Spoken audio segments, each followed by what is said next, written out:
बंधू भगिनींनो, मी सचिन कांबळे. तथागत गौतम बुद्ध, परमपूज्य बोधिसत्व डॉक्टर बाबासाहेब आंबेडकर, छत्रपती शिवाजी महाराज, राजर्षी छत्रपती शाहू महाराज, महात्मा ज्योतिराव फुले यांना वंदन करतो. आज आपण जळगावमधील जामोडच्या घटनेवर बोलणार आहोत. पण प्रश्न फक्त एका गावाचा नाही. प्रश्न आहे समाजात मुद्दाम तेढ निर्माण करण्याच्या कटाचा. महापुरुषांच्या नावाने घोषणा देणारे आज कुठे लपले आहेत?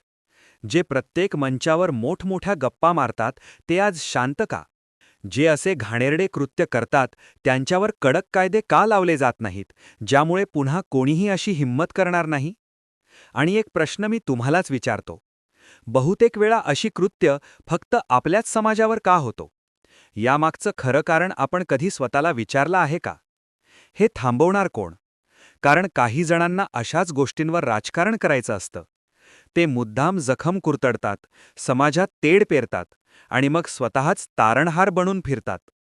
एक समजून घ्या, ज्यांना समाजात फूट पाडायची आहे ते आधी आपल्यालाच लहान लहान गटात विभागतात. जातीत गट, गटात उपगट, मतभेद, अहंकार, स्पर्धा, आणि आपणच त्यांच्या खेळात अडकतो. पण लाज त्यांना वाटण्यापेक्षा आपल्यालाच वाटली पाहिजे. कारण आपणच गप्प असतो. आपणच म्हणतो, आपल्याला काय करायचंय? कारण आपण आपल्या संसारात व्यस्त आहोत. अरे मूर्खांनो, त्या काळात डॉक्टर बाबासाहेब आंबेडकरांनी एकट्याने अशा मनोविकृती विचारसरणीविरुद्ध लढा दिला आणि आपल्याला स्वातंत्र्य, अधिकार आणि माणूस म्हणून जगण्याची ताकद दिली. जर डॉक्टर बाबासाहेब आंबेडकरांनी असा विचार केला असता तर आज आपण इथे उभे असतो का? मग हे संपणार कसं? जोपर्यंत आपण भावनेऐवजी एकाच संघटनेत ताकद दाखवत नाही, तोपर्यंत हे थांबणार नाही. जागे व्हा, घरापुरतं विचार करणं थांबवा, समाजासाठी उभं राहा. कारण प्रश्न फक्त आजचा नाही, प्रश्न आहे पुढच्या पिढीचा. शिका, संघटित व्हा, संघर्ष करा.